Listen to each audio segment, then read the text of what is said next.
and welcome to this spoiler review episode for Loki episode here. Loki season 2, episode 4 here from the... Wow, the geek. Buddies!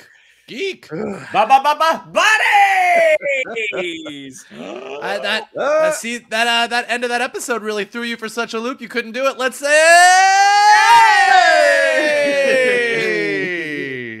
yeah, my brain is spaghetti, let alone Victor Timely being spaghetti. But yes, we are absolutely going to be talking about episode 4 here of Loki season 2, Hearts of the TVA. A lot happening in this one.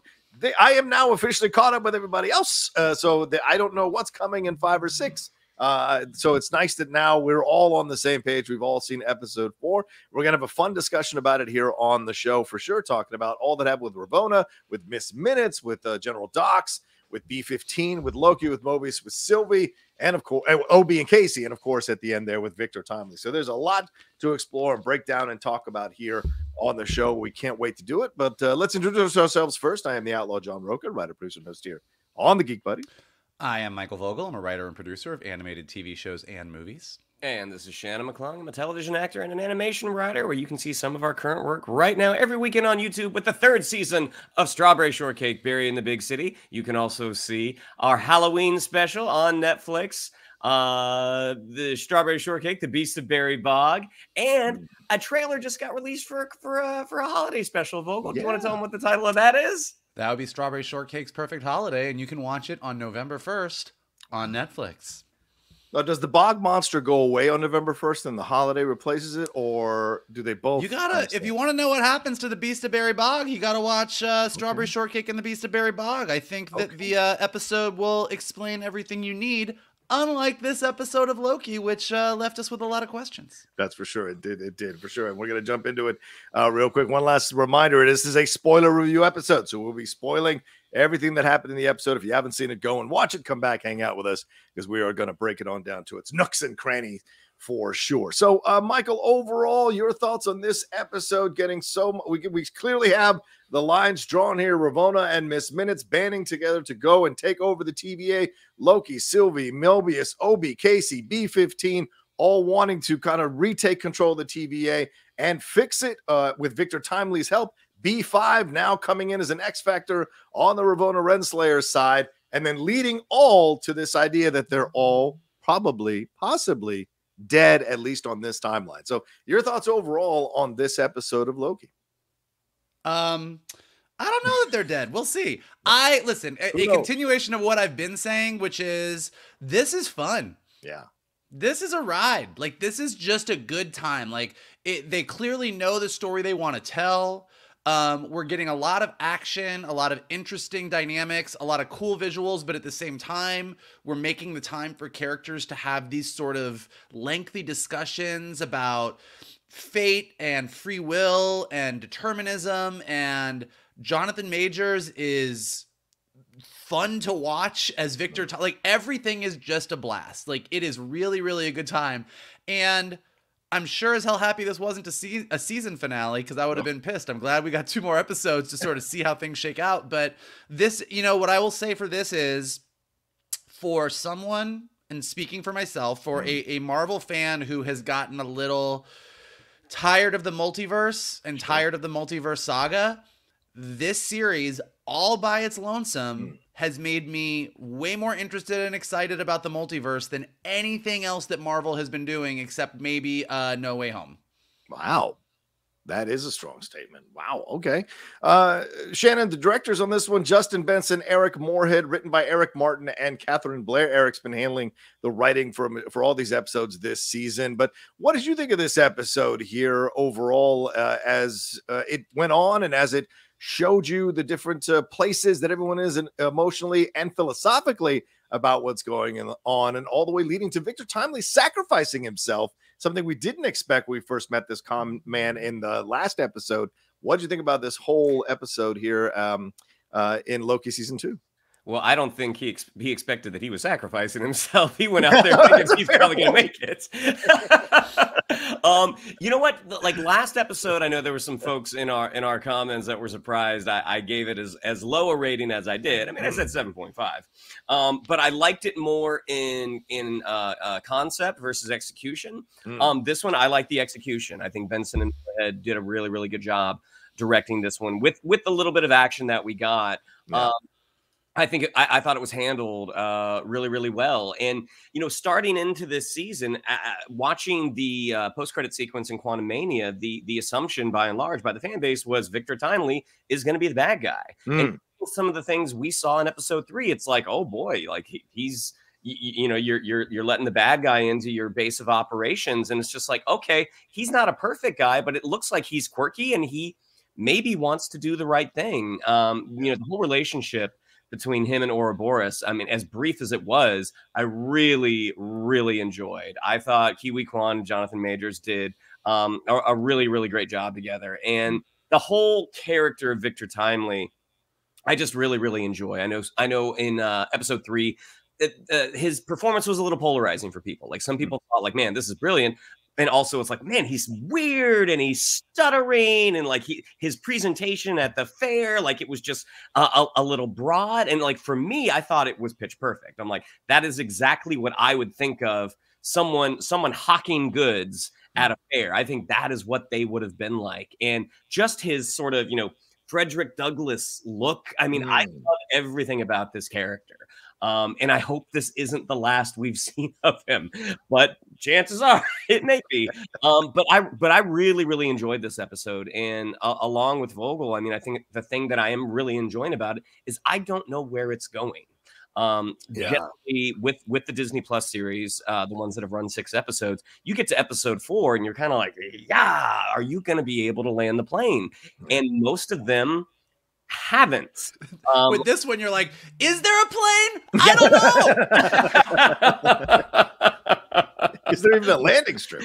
Yeah. We're on a penny farthing bicycle on a river with this, and I think that's something that I really enjoyed about it. I think going into Phase 4, we sort of expected Marvel to lean into the weird, and they did a little bit. But Loki seems to be where they're leaning into it successfly. Yeah. So yeah, I really, really enjoyed this episode. Yeah, I like this episode too. When we watched when I got to the first 4 episodes, this was my favorite episode of the 4. I really enjoyed it, and watching it again a couple times in preparation for our review, the time sped by because, you know, these characters now are firmly entrenched in who they are. And I'm usually the one complaining that we don't get enough time with certain actors, certain characters. What? But I think Kate Dickie, with the limited screen time she had, really made you connect with General Dox. First, not liking her and her military or militant approach to defending the TVA. Then, of course, what happened through the time doors, blowing up the timelines, is really heartbreaking. But her back and forth with Brad, who, of course, Rafael Casal doing a wonderful job with Brad again, made you feel for her, and her dropping that line to Ravonna saying, what does it feel like for you to realize that we'd all rather die than follow you into this place that you're going. And I also think the show, which is great, you can be as weird as you want, but give me interesting philosophical discussions, as Mike was alluding to, but also the symbolism here, this idea of, and we all know we can make connections to this real world or otherwise, you know, you can go all the way back to friendships, to family, to politics, to the world. Do we burn it down, or do we have hope to try and fix it? So I love that we got that discussion with Loki and Sylvie, the philosophical discussion there in the pie place, apparently the place to go and have the conversations. I love that we had that. But as you said, Shannon, as well, the chemistry between Majors and Ke Huy Quan was great. You got on board with this. Whatever your feelings about Victor, you got a different perspective. And I love that Victor said, hey, I'm from Shadeopolis, that's Chicago, which is, of course, still true today. So I love that that was factored into all of this, as well as a kind of connection. And then the entire bigger story they're trying to tell here about who should be running the TVA, and having Ms. Minutes and Ravonna become like these two women going, we don't need the guy anymore. We are going to do it, which of course mirrors what we're seeing a lot with women nowadays, and seeing that to become a part of our pop culture, this feeling that we don't need men necessarily all the time. We don't need to be catering to men all the time. We can go and have our own agency and create our own world and do our own thing. And so I like that all of that was mixed in here. And it wasn't like wasn't a lantern hung on all of it. It was just there, and it worked organically in the overall telling of the episode, which I really, really enjoyed.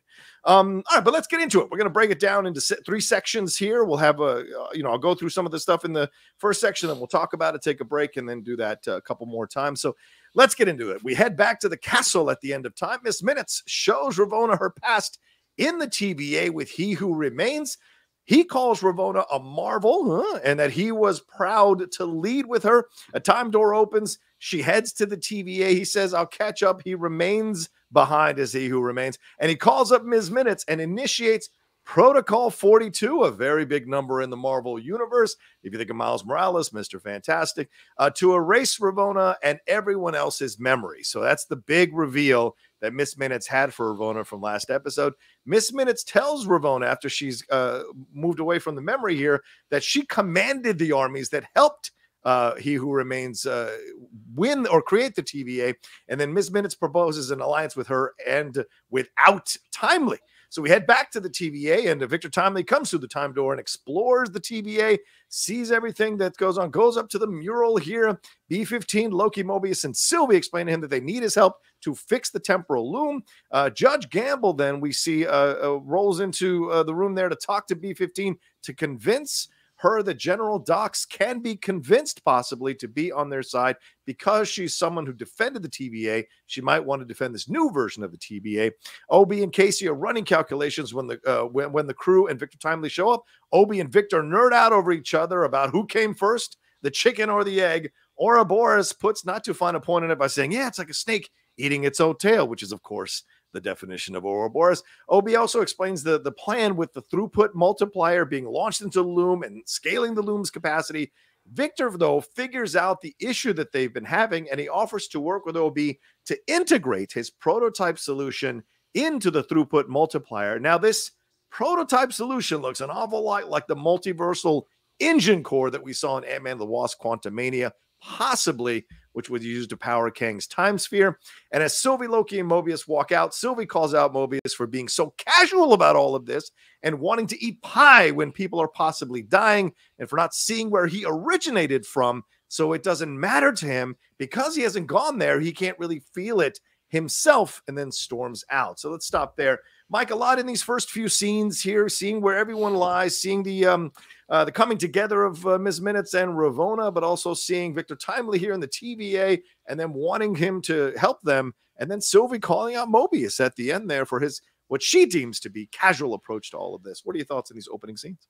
Yeah, there's a lot to talk about here. I think overall, I found what was really interesting with this episode, and what's going to be interesting to go back and look at it when we're looking forward towards Kang Dynasty and Secret War, is what here has always happened and what here is new. Yeah. Like, this whole thing is an Ouroboros. Like, right. He Who Remains is at the end of time. Sylvie and Loki show up. Sylvie kills He Who Remains. Loki goes back here. Ravonna gives the TVA guidebook to a very young Victor Timely. Victor Timely grows up, builds the thing, comes to the TVA. Did he always turn into spaghetti? Did Miss Minutes always tell Ravonna the secret? So, like, I think when we get into, like, there at some point it deviates because, spoiler alert, Kang's not going to win at the end of Phase 6. So at some point, something happens that means this didn't happen before. But I don't know that we've gotten there yet. Like, even though it looks like Ravonna's been pruned, or it looks like Miss Minutes went rogue, maybe she always did. Like, like, so I think that's what's going to be interesting to see is the theme of Ouroboros. At some point, we're getting out of the Ouroboros, but I don't know where it is. So, for example, in this opening scene, Ravonna learning that her mind has been wiped, but more importantly, that she was central to He Who Remains. Like, he couldn't have done it without her. We hear the exact conversation we got in the recording at the beginning. Really curious why that recording is there and who recorded it and left it for Loki. Maybe, I don't know. But like, we get to see the scene. Visually, I really like the way they did it. There's 1,000 really boring ways that you could have had Miss Minutes project something, but having her project it really small and having Ravonna look down on it like a dollhouse from behind the entire time made it way more visually interesting to watch. But then when Miss Minutes says to Ravonna, she's like, hey, maybe we don't need him. Maybe we can do this on our own. You're like, oh, okay, is this a deviation, or is this still all part of his plan? Who knows? We don't know. Victor Timely showing up at the TVA, just a delight. He played it great. He was overwhelmed. He didn't quite know what was going on. Everybody kind of coming up. I loved him kind of going down the hall and just getting distracted by everything, and all of them being like, "Buddy, we got shit to do. We got to do this." Just the Ouroboros-ness of the Ouroboros introduction was great. I mean, the fact that these two, this is literally as confusing as it's probably going to get, and we're all going to get, like, you know, to near the end of phase 6, we're going to be like, fucking fuck time travel. I can't do with this anymore. Like, in these little bits, it's really fun. Like, this Ouroboros always was inspired by Victor Timely, who was always inspired by Ouroboros, who was always inspired by Victor Timely, and on forever and ever and ever. And then, because I'm a nerd, love a good Back to the Future reference. Ke Huy Quan rolling out that model, apologizing that it's not to scale and that he didn't have time. He did get a chance to paint it, which Doc Brown did not. Yeah, and just how embarrassed he was about showing his shitty scale model, which is better than any of us could have ever done, in front of Victor Timely. And also the fact that on the temporal loom, he had a sign that said not to scale. Like, he didn't have time to make it to scale, but he did have time to make a sign to make it clear for everybody that it wasn't to scale. Also, just a really interesting, and again, this is a great directorial choice, just in the same way that we got to see Ravona's head looming large over the image that Miss Minutes projected to her, the way that they shot the whole thing with Ouroboros showing that you had Victor Timely's head looming large over the scale model, which was just an interesting choice, kind of like just visually kind of matching up those two things was cool. But yeah, really loved that.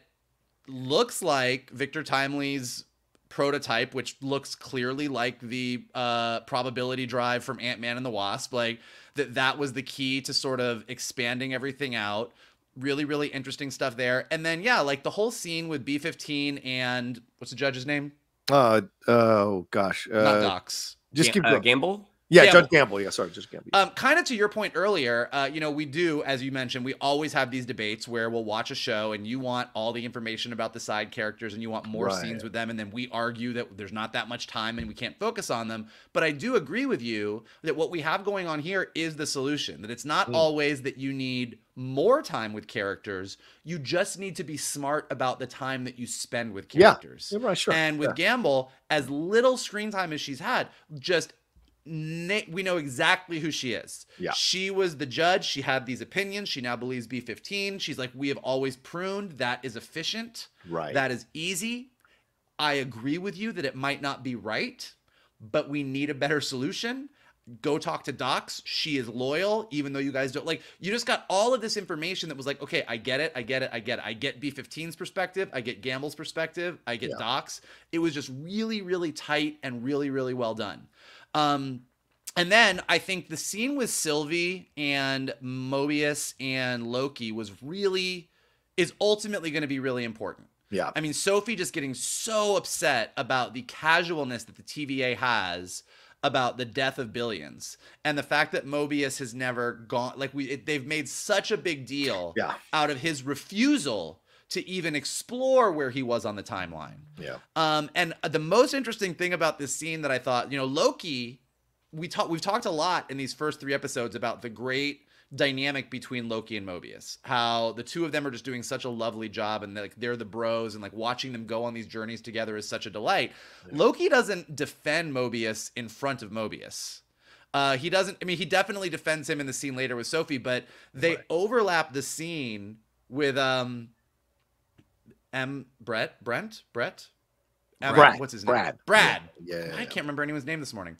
But with Brad saying, you're not going to say anything, or like whatever his line is, they say it over Mobius, which made it look like, you know, like Mobius is like Mobius and Loki's relationship might be a little fractured as we sort of end everything where we end these episodes. So I think there was a lot of really interesting setup with a lot of the stuff going on here. And yeah, like I'm saying, like just the joy to watch all this and start to be interested about what the fuck is happening with the multiverse, which, like I said, I haven't been for a minute with Marvel. Like I was like, thank you, Loki season 2, for making my little nerd heart a little bit excited about this. Yeah, she had a lot of moving pieces in these first few scenes about, I mean, because it's essentially two sides fighting for the soul of the TVA in essence, and we're seeing slowly but surely the sides kind of come into focus about who's on whose side. Of course, we're going to get to Brad in just a second, as he's the X factor in all of this eventually. Your thoughts overall in these first few scenes and how they were laying out what we were going to get later on in this episode? Yeah, I really enjoyed that first scene. Not only sort of the interesting visual of how Miss Minutes made the recreation smaller, it's sort of what He Who Remains did with Loki and Sylvie at the end of season 1. Like when he brings up, you start to see these little tiny variants, and visually that's just interesting. Like, you know, when you have someone, it's very Gulliver's Travels. Like you have someone big looking at something little, but also it gives you the idea of control. That these are playthings. These are things that I know how to use. And as Ravonna is looking at this tiny version of herself, finding out that this guy who she had served faithfully had ultimately betrayed her. Yeah. Like that's just a great way to kind of visualize it. Again, and I love fan theories. I love going on Twitter and hearing what people think. Like everyone, like after last week when Ms. Minutes said she had a secret that she was going to tell Ravonna, but it was going to make you real angry. It's like Ravonna's a variant of He Who Remains. Ravonna's this. Like it was basically what we had all kind of assumed. She's going to tell her, by the way, your memories were wiped too. Yeah. So I thought that was really nice. Victor Timely coming into the TVA again. Jonathan Majors, for all of his personal issues, the guy is a really, really good performer. But also not for everybody. Like there are definitely people that are not down with what he has been doing as Victor Timely, that they think it's a little broad, a little weird. But I think this character is a little broad and a little weird. So everything that he's doing to me makes sense. As he's looking at those sort of TVA version of stained glass windows where he sees the timekeepers on the left, and I might be wrong here. Yeah. I didn't get terribly close to the TV. It looks like Kangs. Yeah, it's a bunch of Kangs. Yeah. Okay. Yeah. So I was like, that's okay. Like, so they know that they were told they're timekeepers, but there's these guys over here that clearly kind of look like the demons that you would see in like an old kind of Renaissance painting. I just think the production design across the board on this show is so good. As Mobius and Loki and then Sylvie come up, the writing here is just really, really funny. Like the moment that he sees Loki and Mobius and he puts his dukes up, Queensberry style. And then as Sylvie gets there, he says, "Oh, it's a party. Hello." And he starts talking about Ravonna and he starts talking about Miss Minutes, the effervescent clock lady thing. Like it's just really, really fun writing. And it's writing that it's writing you don't have to do. Like, here's what we need to know in this scene. We need to tell you this so we can get you here. But the seasoning that they give the characters, especially Victor Timely, is just really, really enjoyable to watch. The meeting with OB, that was just a great reveal where Victor Timely says, "Oh, you're Ouroboros. You wrote this." And that moment where he's like, "Well, yeah, but I got all of my ideas from this guy, Victor Timely." And "What's your name?" And that Victor, like that is just such a great writing moment. It's a great acting moment. Again, to the production design, the not to scale sign. Yeah. That is so funny because there's, no one points that out. Like you just have OB and Casey saying, "Hey, it's not to scale, not to scale." And then you see not to scale. It's just such a funny little moment. All of the acting across the board on this show is really great. And as we see, like, oh, okay, they're going to fix this. We've got this trio together, the bromance of OB and Timely. Like, all right, they're going to fix this. And you see sort of the relief that Mobius has, like, hey, let's go get some pie. Yeah. And Sylvie, Sophie DiMartino does a great job here. How she basically is humanizing the thing to him that was so casual before. It's just really, really strong work. And again, watching the progression of Loki's character, the conversation that he has, you think about where he was at this time. This is a Loki who didn't bond with Thor. This is a different Loki. And so just watching him kind of taking the lead in this, imploring to Sylvie's humanity. It's just really, really interesting work and really fun to watch. Yeah, we're gonna get to that scene in just a second, but yeah, the opening scene. No, it's okay. The opening scene I think is fantastic as well because, again, as I said earlier when talking about overall perspective on the episode, this is the moment, right? We find out that he has been wiping their memories probably multiple times. This idea of rewriting history, this idea of having you to forget your past so that the person in charge can reconstruct a new narrative about the history of a place that you live in. There's a lot of symbolism here when you're looking at how, when you're digging in bone deep on what the Eric Martin and Catherine Miller might be talking about with this script, this idea that, okay, there's a man in charge who is wiping your memories over and over again. She realizes, Ravonna, God, we did everything to keep him in charge while he sat on the throne. I was out here leading the armies, doing all these things just to satisfy him. So you see a little female solidarity with her and Miss Minutes. By the way, I don't trust Miss Minutes as far as I can touch her, and I can't because she's an illusion. So to me, I'm looking, I don't trust her at all. So is she manipulating Ravonna? Is this part of her plan, as Michael was alluding to earlier? Has this all part of He Who Remains' plan, or is this the break in the timeline? What is this? So there's a lot of questions I have. Why would she show Ravonna that if it wasn't to manipulate Ravonna to be on her side, because she has an ulterior motive here? So I like that you've got all of these elements operating underneath and some of the symbolism here going on. And then we get into the scene with them going to talk to Victor and Victor being all freaked out. And you were alluding to some of the writing here, Shannon. Also, Victor saying, like, don't I get a say in this? Don't I forget to like have my own agency here and say yes or no to the situation? Or do I have to go along with everybody? And of course, he realizes eventually that he does. He's inspired and excited by the philosophical stuff, the scientific stuff, the intelligent stuff, this challenge to be able to use his prototype and make it work in the throughput multiplier. What's that all about? So yes, seeing all of that, I think, feels organic in the progression of Victor. This would make sense for Victor to want to help because he's challenged by it intellectually. And Ouroboros saying, if you had the means, you would be even greater than Albert Einstein. That's also a commentary sometimes that we see people say. Certainly, again, I'm going to make some connections here. One of the big speeches Malcolm X used to say is how many people in our communities could have been these great scientists, these great mathematicians, these great things, but we didn't have the resources. We weren't giving the resources by a system that didn't allow us to have those resources. So I like that he's saying that to a black man in this situation who was an intelligent black man, but didn't have the resources to become as big as he could become. So there's allusions there too. And then later the Sylvie and Mobius scene, I think, is really interesting because how many people don't want to tap into something that they find like unsettling or hurtful or tough to look at, so they just ignore it and turn it into numbers and don't want to deal with it. And Sylvie is trying to yank Mobius into looking at it, making him look at it so that he can have a different perspective. So there's a lot here that I thought was really smart in the writing and in the construction of these scenes to show more than just what's going on there in the show, which I thought was great. So, all right, well, let's take a quick break and we'll jump into the second section of our discussion here for this episode right after this.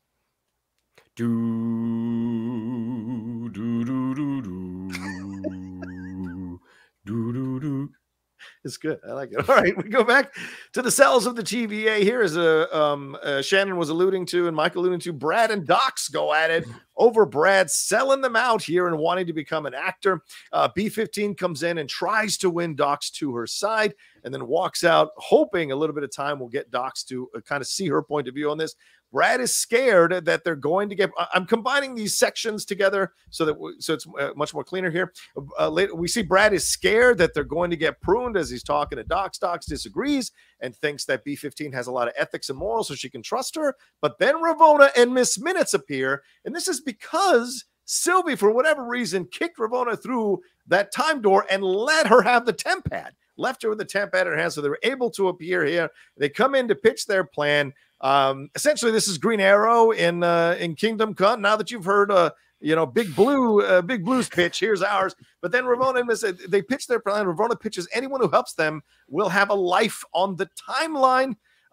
Miss Minutes turns on the machine when she senses that they don't want to go along with her, and eventually they turn on that machine. The boxes show up, and with maniacal glee on her face, Miss Minutes kills Dox and everybody, but not except for B5, but not before Dox gets a final shot at Ravonna by saying, how does it feel that we'd all rather die than follow you on this escapade?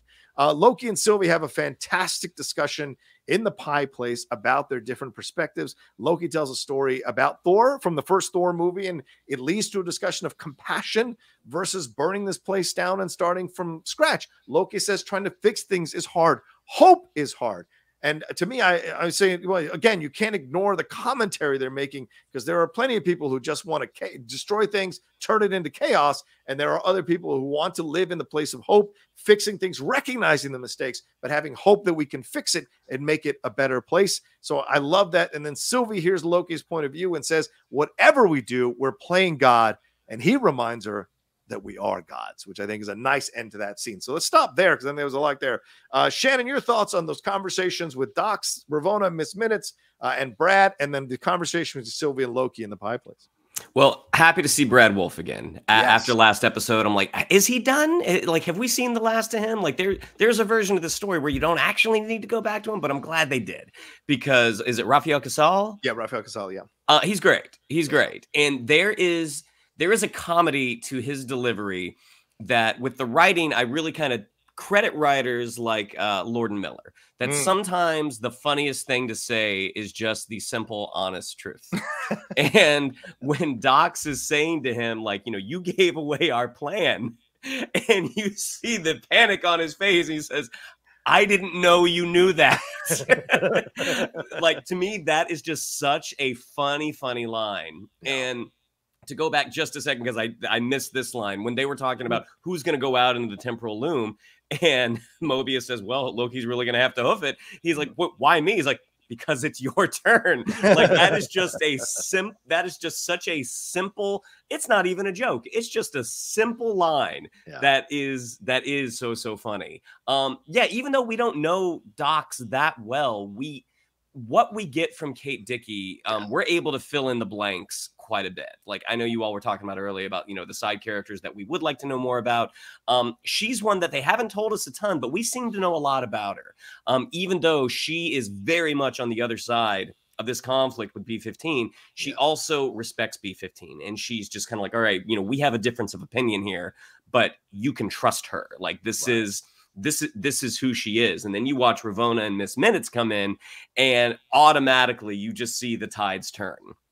The glee on that psychotic clock's face. Oh, right. That cycloctic clock's face. Okay. You knew we had to go there. Keep it going.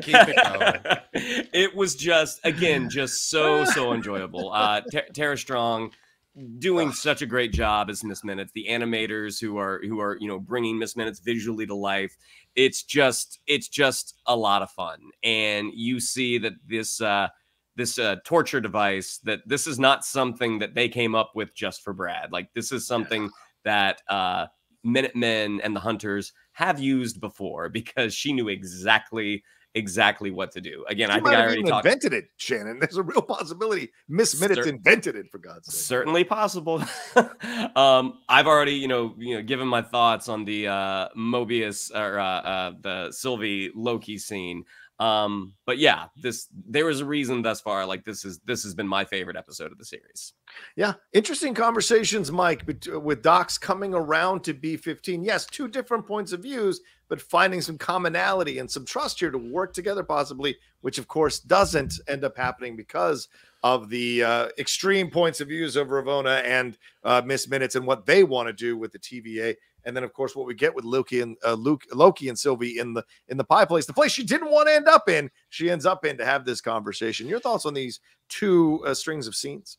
Yeah, the title of this episode is The Heart of the TVA. And I think that's what's really interesting here is that's what most of these debates are about. Yep. Gamble and B-15 are basically saying, like, we do need to, like, I care about these people. I care about this place. Yeah. But we've got it. And I do think that we have a responsibility, but we have to do it differently. Dox also cares very deeply about the TVA and the people at the TVA. She just thinks we should be doing things the way we always did things, but they all very much care about the TVA. Ravonna comes in and says, in the few days that I've been gone, this place has gone to shit. I should clearly be in charge. Right. But Ravonna doesn't really care about anything except herself being in control. She wants that power. It's one of the reasons why she and Kang will never work. Interestingly, somebody brought this up. I did not notice this. I am not this smart, but I did know this. Like the TVA slogan is, all time, for all time, always. For all time, always. For all time, always. What Ravonna and Kang say to each other is, for us, for all time, always. Kang takes the for us part out. He's not a for us guy. He's a for me guy. Right. And no so partners. You can no partners. So like Ravonna being that power hungry, it's never gonna work. But so like all of these discussions about, well, what the fuck, and it leads into the discussion that Sophie and Loki have. But yes, first, just to reiterate, Miss Minutes is a fucking psycho. I texted Tara Strong a picture. I snapped a picture of the face she was making when she was watching everybody get squished, and I texted it to Tara Strong, and I said, "This is the face of a fucking psychopath." And I'm currently running a poll on Twitter that you can go vote for when you see this. I said, checking something. Who's the scariest villain in the MCU? Thanos, Kang, Ultron, or Miss Minutes?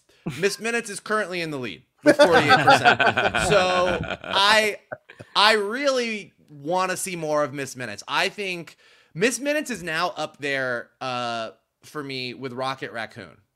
With, for all, just in terms of characters that are just so fucking weird that Marvel just makes them work. Right. Like Rocket Raccoon, this little raccoon who loves to like blow things up and has a fucking chip on his shoulder that Marvel made us all fall in love with, to the point where he's a lot of people's favorite Marvel character. And now Miss Minutes, the fucking psycho clock, who is out Ultroning Ultron in what she's doing in the show. It's just kind of awesome. Like I just want to see, not only do I want to see more of Miss Minutes in Loki, I hope she's a big part of fucking Kang Dynasty and Secret Wars. Like, just give me more Miss Minutes. I am in. The Sophie Loki scene is really great because, again, it's just these two people arguing about these epic issues of like, do we force everybody to do what we think they should do? Do we just let everybody go and see what happens? I mean, her issues of, so we're just gonna let this guy behind the curtain in the very Wizard of Oz reference with Victor Timely, and then just let him go, let him see how everything works, and then just let him go. And Loki's like, and this is key, I think, Loki's like, well, yeah, I mean, we can't just give people free will and then just let them go. We have to like watch them. I'm like, well, that sounds like Loki's starting to take the Kang perspective and perhaps is going to end up being in charge of the TVA himself. Like this whole idea of, well, sure, we should let people live the way they want to live, but like we should watch them to make sure they do what we think they should do. Right. Yeah, I mean, just to make sure that it all goes the way the way that it should go. And then when she's like, yeah, but like we're acting like gods, and he's like, yeah, we are gods. Like, it's an interesting setup for where we're, and look, I don't think that Loki is all of a sudden gonna like turn into like old school Loki and say, I'm Loki, I want to be the boss and I should be in control of everything. Right. I think the entire discussion here shows that Loki has grown and evolved as a character. I think his intentions are absolutely in the right place, but he's still Loki. And he is still in this position where if you think that you know what's best for everyone and you find yourself in this position, perhaps you say, well, I mean, I would be better than he who remains, so maybe I should be in charge. Well, and the idea of him, sorry, Mike, I just was thinking, go for it. No, there have been, certain limited comic runs, like when there's been like, Tony Stark, director of S.H.I.E.L.D., Agents of Wakanda, Right. the title of Loki, director of the TVA, would look really good on a title page of a comic book. Yeah. So, I mean, it was an interesting thing because it's interesting watching Loki sort of struggle. Season 1 was just Sophie and Loki being like, we're going to go to the end of time and we're going to kill this guy because free will is more important. And this whole it's all free will. We're both on we're on team free will. Yeah. And as soon as He Who Remains started talking, Loki was like, ooh, maybe bad idea. Everything he's saying about all these other Kangs, like, this sounds bad. And now Loki is defending the TVA. Right. Loki is like, the TVA, we need the TVA. The TVA is important. And Sophie's like, just burn it all to like, fuck it.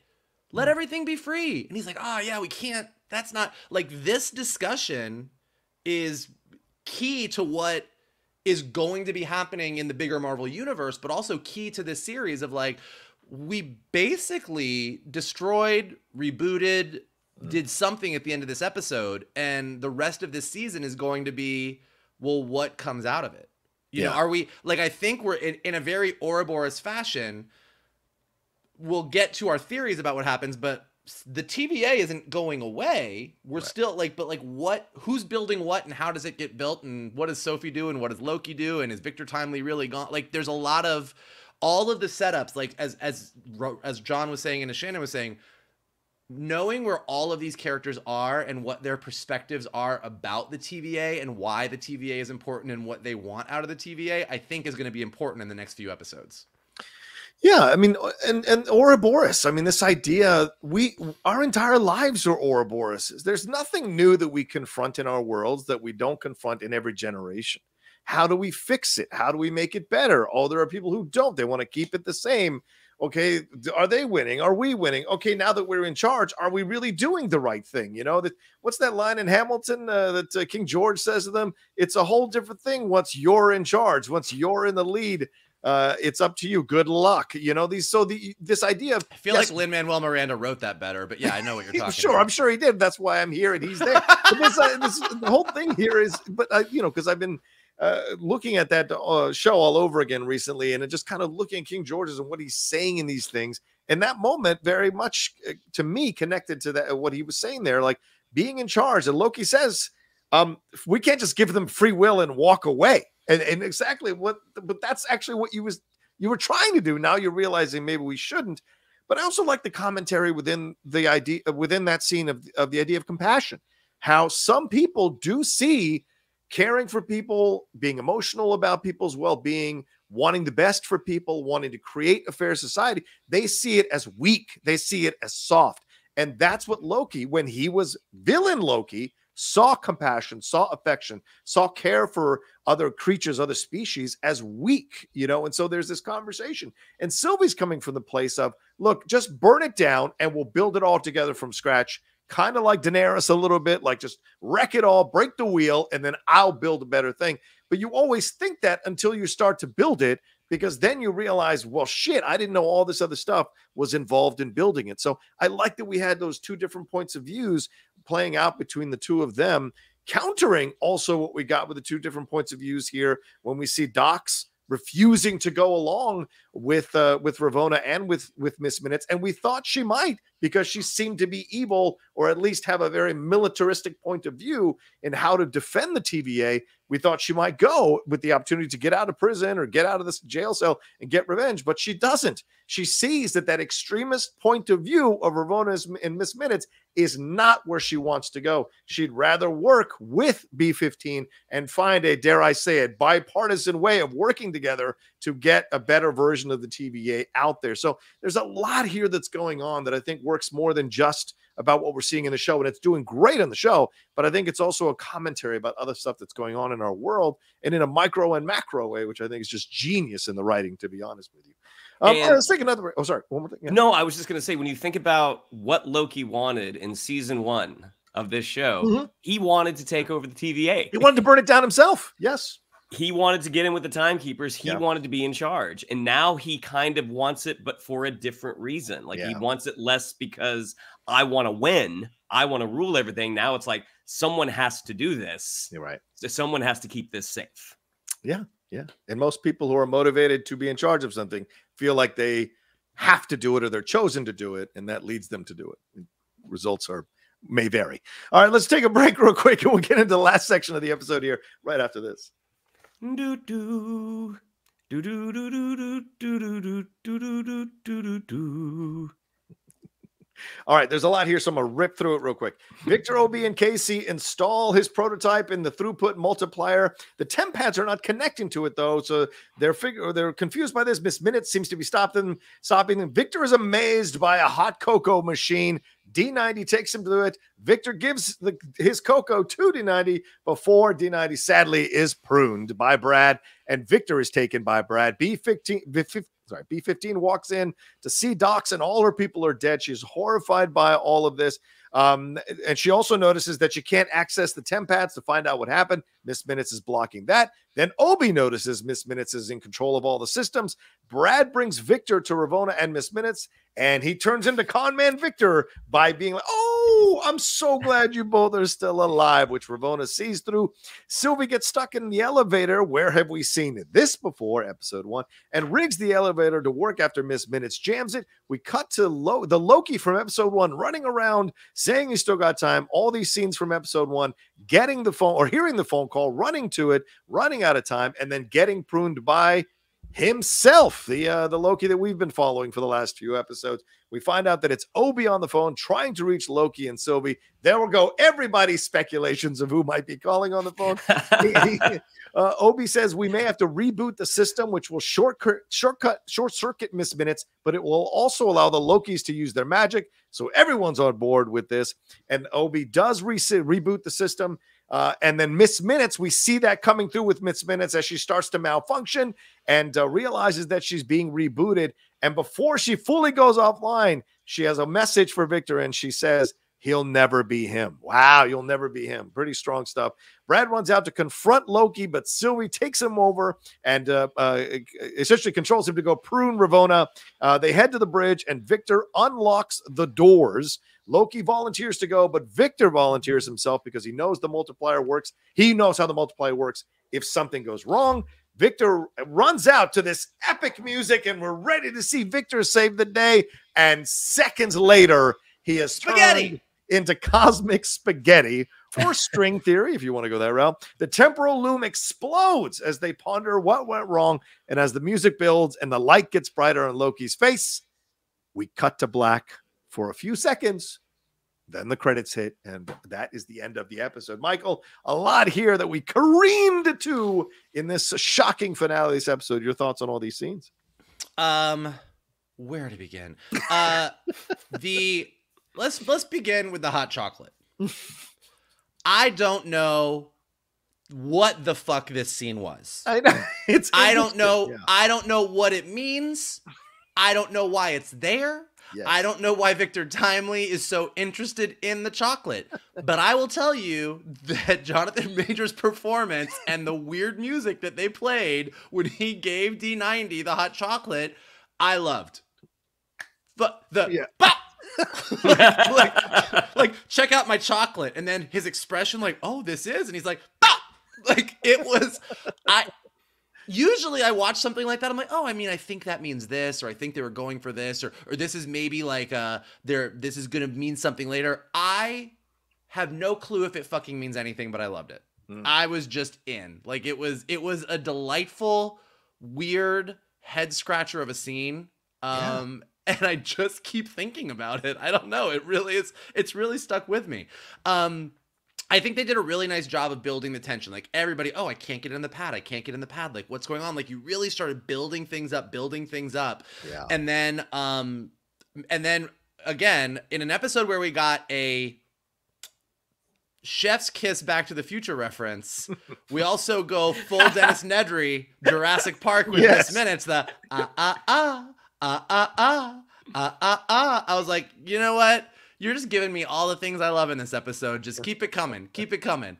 Once they do decide to sort of reboot everything, that weird death of Miss Minutes, again, like great animation, as Shannon said, on Miss Minutes throughout. Like her psychopathic expression watching everybody die, but the weird breaking down of Miss Minutes was just really well done and effective, I thought. And what's interesting, when she died and looked at him directly and was like, you'll never be him, I was really torn on this. I was like, have we seen the last of Victor Timely? I know I watched him turn into spaghetti. Yeah. I don't know how you come back from cosmic spaghetti.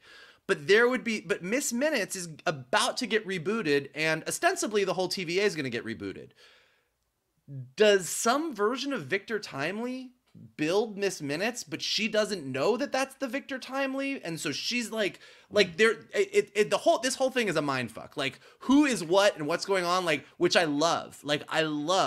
And then you quickly realize that the TVA is about to be destroyed, and we've caught up to where we were caught up with Loki. I thought we were going to get this full Ouroboros moment in the season finale. And I don't think I was fully wrong insofar as, like, the way this whole episode was treated like a season finale. Like, wherever we're going after this, like, we're just in uncharted waters. But the fact that we got all the way to the destruction of the TVA, watched all of this stuff happen, I thought was really, really effective.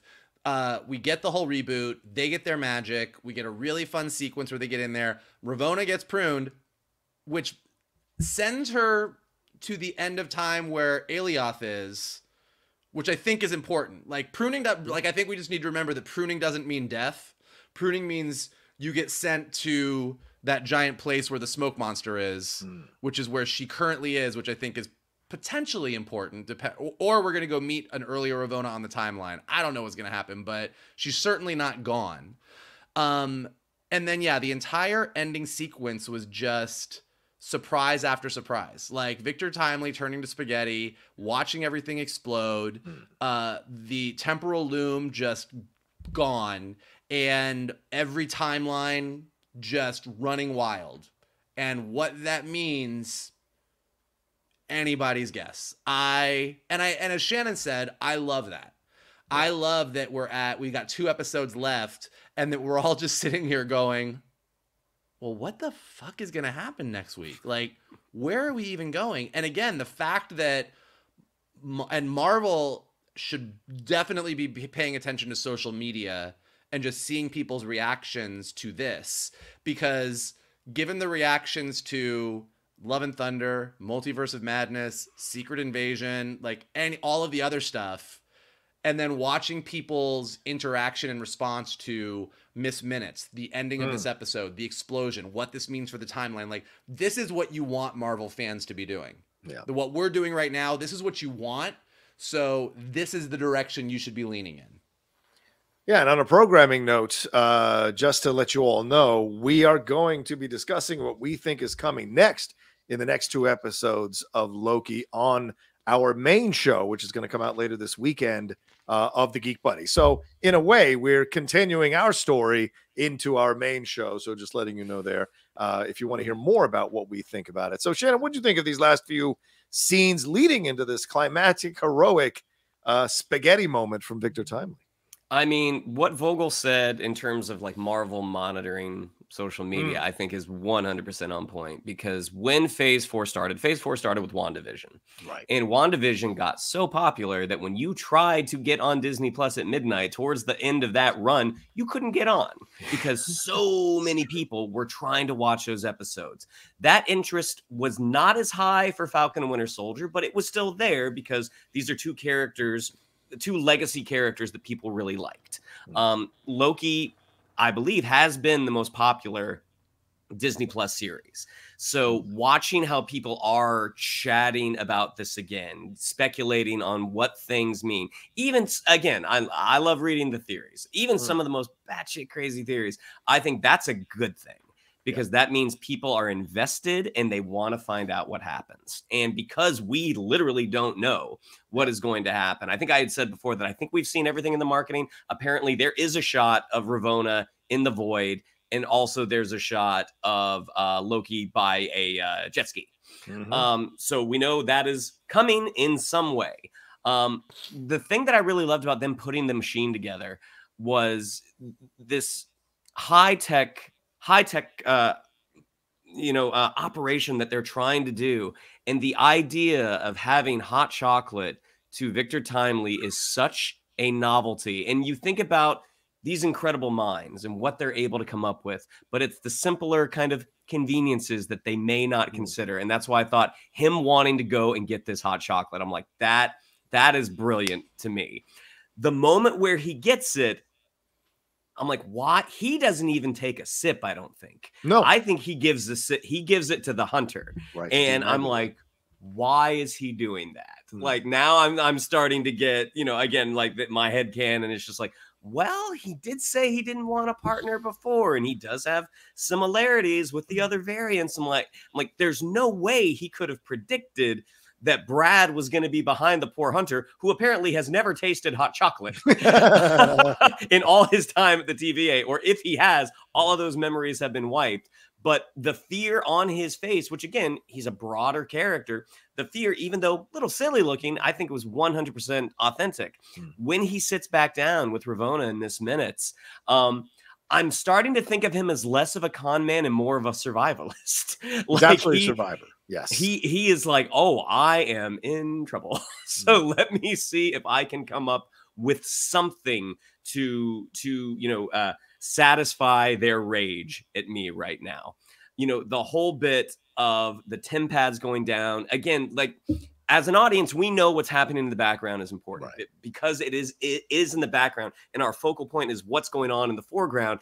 Those moments kind of sneak up on you when OB and when Casey are like, the Tim pad's not working. Your Tim pad's not working. Like, that's just, again, I think Vogel already said it, a really great tension building moment. Yeah. When you see OB reboot the TVA and how Miss Minutes, that her death essentially, fantastic. I mean, the moment where she has the two X's over her eyes, that is very of that time of animation when you would see someone get their lights knocked out or they would be dead and you'd see the tongue to the side, X's over their eyes. Great. But that last ominous line, like, you'll never be him. Oh my gosh. Just so effective. Knowing that suddenly the Lokis can do their magic in the TVA now, and watching Sylvie enchant Brad, like the whole section was just really, really great. Thinking back on it, Victor Timely 100% should have let Loki because go on that bridge, because an Asgardian is probably going to be able to resist that temporal radiation more than a person. But yeah, I mean, we are so teed up for hope. And as Timely walks out onto that bridge, you see the pain on his face and the shock as he is turned into, as he gets spaghettied. Like, it was just so well done. And then as you see the temporal loom explode, essentially, in that going to black, like, if this were a network show in the early 2000s, that 100% would have been the season finale. And you would have had to have just champed at the bit all summer waiting for the season premiere the next year. But we get it next week. So I am so curious. I'm so curious to hear your all's thoughts as well. But you have to, we're going to do that on the main show. That's for sure. Yeah, I don't know if I can add much more to what you guys already so well laid out in your thoughts for these final few scenes. The hot cocoa machine. I'm with you, Mike. I got questions about the hot cocoa machine. I think he gives it to D90. Is it maybe to hear you try it? It might be poison. You try it. I mean, because it's a new thing for him. Or maybe, as you said, he likes to create these little alliances so that he might use them later on down the road. He's always thinking 4 or 5 steps ahead. That's one of the things about Victor Timely, and it goes along with what Shannon said. He's a survivor. So as a survivor, you've got to know who to use, when to use, have cards to play. You may not play them all, but you've got cards to play in your back pocket, possibly in certain moments. So maybe he was trying to get D90 to feel a little softer for him, but I also think there's a little symbolism in that moment too. This idea that there's plenty of people who fight for things they believe in, but forget to enjoy the things that they're fighting for. A lot of people say that, like, oh, why don't you take a moment and enjoy some of the fruits of the labor or the things you're fighting for? Remember, it's good to remember what you're fighting for. And I'm saying he's fighting for hot cocoa, but the idea of the TVA, I don't know. He really liked that hot cocoa. He did like the cocoa. Yeah. Maybe no one's been nice to him at all. I love the Miss Minutes thing as well. I totally agree with you, but the ominous shot, it leads me to another possibility here with the Ouroboros, maybe with Miss Minutes, that I think is going to be interesting. And I love that they did the twist. That the running out with the music swelling and bang, it's all over. And we didn't see them use their magic other than to manipulate Brad. So I wonder if maybe there's something there, which we'll talk about. But I just think overall the way they constructed this whole thing, leading you to this moment of hope and having it blow up in your face, I thought was just genius. Kind of like the end of Infinity War, that Thanos actually won at the end of that movie. Nobody expected that at the end of that movie, and it was a great surprise for a lot of people. And Marvel does that when they can build to something really good and zig when you think they're going to zag. The fans kind of love that. And so I think that was a great ending for it as well. All right. Any final thoughts for this episode as we wrap up our spoiler review here, gentlemen? I just thought of something crazy, but I will save it for our weekly show where we talk about what we think is about to happen. But as you guys were talking, something just occurred to me. And if I'm right, 90% I'm wrong. But 10% if I'm right, it'll be wild. All right. Tune into our main show for that. It's Mephisto. It's Mephisto. Oh, not again. Not again. Oh, my God. Shannon, any final thoughts? No, I want to hear Michael's crazy theory, so we got to record our next. Here I come. Oh, here I come. Oh. Jesus. All right. Let's get on out of here then. Thank you all so much for joining us for this spoiler review here of episode 4 of Loki season 2. We appreciate you all and your comments down below as well. So thank you so much. Shannon, what do we have to tell them?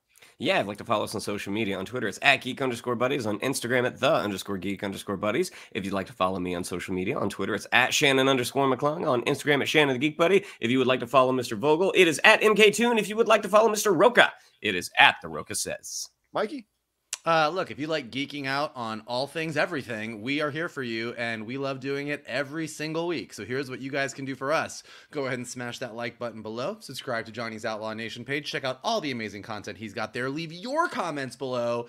What did you think of this episode? What do you think is happening next? What do you like? What do you hate? Let us know below. If you're listening to us on a podcast, go ahead and leave us some stars and some comments so we go up in the rankings and more people can find us. And as always, the best thing that you guys can do is retweet this video, post it on your socials, send it to your friends, and tell them to hang out with your buddies, the Geek Buddies. There you go. All right, y'all. Thanks so much. And we appreciate it madly. Come and join us next week for another spoiler review of Loki season 2. And don't forget to watch our main show, which will have our speculation of what we think is coming next in these next 2 episodes of Loki season 2. Until then, take care of yourselves. Be well. And we'll talk to you next time on the Geek Buddies!